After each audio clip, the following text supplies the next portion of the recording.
بسم اللہ الرحمن الرحیم۔ السلام علیکم ورحمۃ اللہ۔ حضرت سیدنا یزید بن میسرہ رحمۃ اللہ تعالی علیہ فرماتے ہیں، ہم سے پہلی امتوں میں ایک شخص تھا جس نے بہت زیادہ مال و متاع جمع کیا ہوا تھا اور اس کی اولاد بھی کافی تھی، طرح طرح کی نعمتیں اسے میسر تھیں۔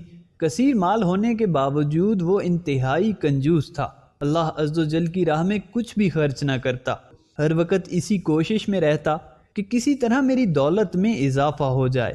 جب وہ بہت زیادہ مال جمع کر چکا تو اپنے آپ سے کہنے لگا، اب تو میں خوب عیش و عشرت کی زندگی گزاروں گا۔ چنانچہ وہ اپنے اہل و عیال کے ساتھ خوب عیش و عشرت سے رہنے لگا۔ بہت سے غلام ہر وقت ہاتھ باندھے اس کے حکم کے منتظر رہتے۔ الغرض وہ ان دنیاوی آسائشوں میں ایسا مگن ہوا کہ اپنی موت کو بالکل بھول گیا۔ ایک دن ملک الموت حضرت عزرائیل علیہ السلام ایک فقیر کی صورت میں اس کے گھر آئے اور دروازہ کھٹکھٹایا۔ غلام فوراً دروازے کی طرف دوڑے اور جیسے ہی دروازہ کھولا تو سامنے ایک فقیر کو پایا۔ اس سے پوچھا، تو یہاں کس لیے آیا ہے؟ ملک الموت علیہ السلام نے جواب دیا، جاؤ اپنے مالک کو باہر بھیجو، مجھے اس سے کام ہے۔ خادموں نے جھوٹ بولتے ہوئے کہا، وہ تو تیرے ہی جیسے کسی فقیر کی مدد کرنے باہر گئے ہیں۔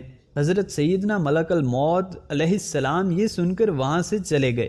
کچھ دیر بعد دوبارہ آئے اور دروازہ کھٹکھٹایا۔ غلام باہر آئے تو ان سے کہا، جاؤ اور اپنے آقا سے کہو میں ملک الموت علیہ السلام ہوں۔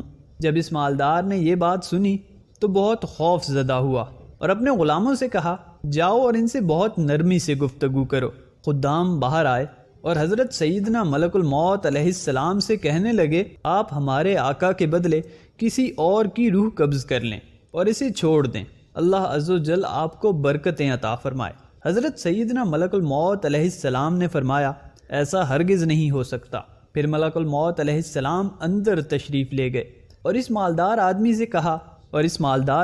سے کہا، تجھے جو وصیت کرنی ہے کر لے، میں تیری روح قبض کیے بغیر یہاں سے نہیں جاؤں گا۔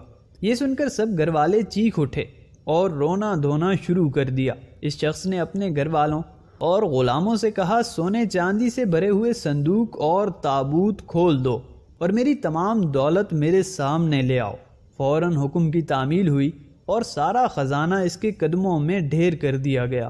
وہ شخص سونے چاندی کے ڈھیر کے پاس آیا اور کہنے لگا، اے ذلیل و بدترین مال، تجھ پر لعنت ہو، تو نے ہی مجھے پروردگار عز و جل کے ذکر سے غافل رکھا، تو نے ہی مجھے آخرت کی تیاری سے روکے رکھا۔